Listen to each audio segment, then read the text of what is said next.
महंगाई के फ्रंट पर एक और झटका। कल आधी रात से पेट्रोल डीजल के दामों में एक बार फिर बढ़ोतरी कर दी गई है। 5 दिन में पेट्रोल और डीजल की कीमतों में दूसरी बढ़ोतरी है। पेट्रोल 87 पैसे और डीजल 90 पैसे प्रति लीटर महंगा हो गया है। 15 मई को पेट्रोल डीजल की कीमतों में 3-3 रुपए प्रति लीटर का इजाफा किया गया था। अब एक बार फिर इनकी दाम बढ़ा दिए गए हैं। सरकार का कहना है कि अब भी पेट्रोल डीजल और एलपीजी का घाटा प्रतिदिन ऑयल गैस कंपनियों को 750 करोड़ रुपए का हो रहा है हर दिन का, जबकि ऑयल मार्केटिंग कंपनियों को सरकार की तरफ से कोई बेल आउट पैकेज भी अभी तक प्रस्तावित नहीं है। ऐसे में कीमतें आगे भी बढ़ सकती हैं, इसके ऐसे भी कयास है और ये कीमतें बढ़ाना मजबूरी भी है। एक हफ्ते में पेट्रोल डीजल के दाम करीब 4 रुपए बढ़ गए। अब इससे आगे जो असर पड़ेगा वो ओवरऑल महंगाई पर पड़ेगा। कमोडिटीज़ के दाम बढ़ेंगे, आने जाने यात्री किराए पर इसका असर पड़ेगा। सीएनजी पर भी इसकी मार पड़ी है। 15 मई को 2 रुपए प्रति किलो, 17 मई को सीएनजी 1 रुपया महंगा हुआ था, कुल मिलाकर 3 रुपए। आज राहुल गांधी रायबरेली गए हुए थे तो वहां उन्होंने बात की 2 जगह, एक बार जब वो मीडिया से गाड़ी में चलते हुए बात कर रहे थे और एक बार मंच से जब बोल रहे थे। दोनों बार उन्होंने बात महंगाई की। उन्होंने कहा कि मैं महीनों से ये कह रहा हूं कि महंगाई की सुनामी आएगी, लेकिन मेरी बात को सरकार ने हंसी में उड़ा दिया। महीनों से मैं कह रहा हूं कि आर्थिक तूफान आ रहा है, आप तैयारी कीजिए, क्योंकि लोगों को जबरदस्त चोट लगने जा रही है। पेट्रोल के दाम बढ़ने जा रहे हैं, महंगाई आसमान की ओर जाएगी। और वो कहते हैं राहुल गांधी को कोई समझ नहीं। और हम उनसे आज भी कह रहे हैं कि आप एक्शन लीजिए, जनता की रक्षा कीजिए,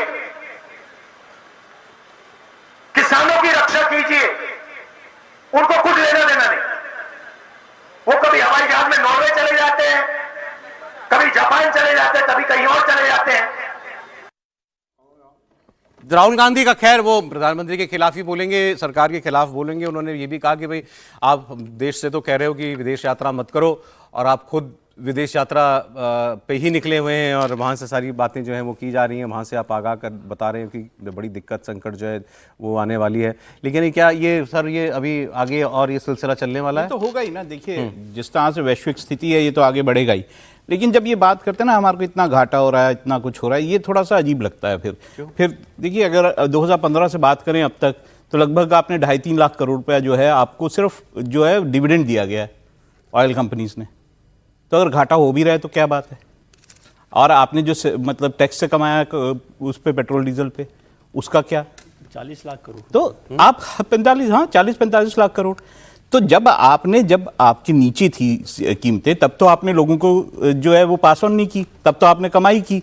आज अगर दिक्कत हो रही है तो आप कह रहे हो कि अच्छा लोग जो है वो भरें। ठीक है, लोग भरेंगे क्योंकि हमें भी पता है वैश्विक संकट है और लगातार सारे देशों के ऊपर है, भारत के ऊपर नहीं है।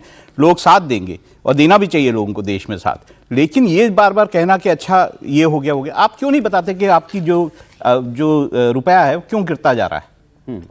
आरबीआई ने इतने मतलब 100 बिलियन डॉलर से ज्यादा मार्केट में जो है फ्लोट किए, तब भी आपका रुपया नहीं रुक रहा, लगातार गिरे जा रहा है। 96 से ऊपर चला गया, 96 के ऊपर चला गया। और आपने जब यही नहीं किया, आपने 880 टन सोना खरीदा इसको बचाने के लिए, तब भी नहीं हुआ।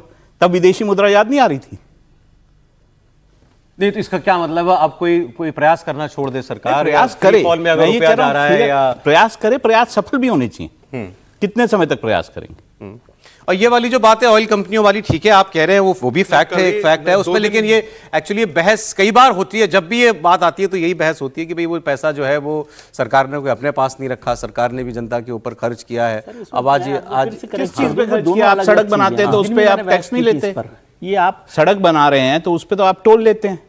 नहीं, वो 2 अलग अलग चीज़ें सर। फिर से मैं बात कह रहा हूँ, एक तो मैं इससे सहमत हूँ कि अभी जो संकट चल रहा है उसमें पैसा बढ़ाएंगे और अभी जो एवरेज करीब 14 रुपए लीटर का नुकसान उठ रहा है तो उसको कैसे सरकार कम्पनसेट करेगी, ये एक अलग फैक्ट्स की तरह से रखिए। तो ये चल रहा है, अभी 4 रुपये बढ़ाए हैं। तो मुझे लगता है जो मैंने पहले भी कहा कि अब भी सरकार और बढ़ाएगी पैसा। संकट है, दूसरा चुनाव नहीं है, तो इसकी संभावना है ही। ठीक है, लेकिन तो ये बार बार कहना कि वो पैसा डेवलपमेंट में लगा दिया, ये गलत फैक्ट है। कंपनियों का पैसा उसमें नहीं लगाया गया। कैपेक्स अलग है, डिविडेंड सरकार को दिया है। डिविडेंड सरकार को दिया, सरकार को डिविडेंड दिया। अलग है ना, 2.5 डिविडेंड करोड़ अलग आपने है, दिया ना। कैपेक्स अलग है, और अच्छा, सरकार का कंपनियों का मुनाफा अलग है।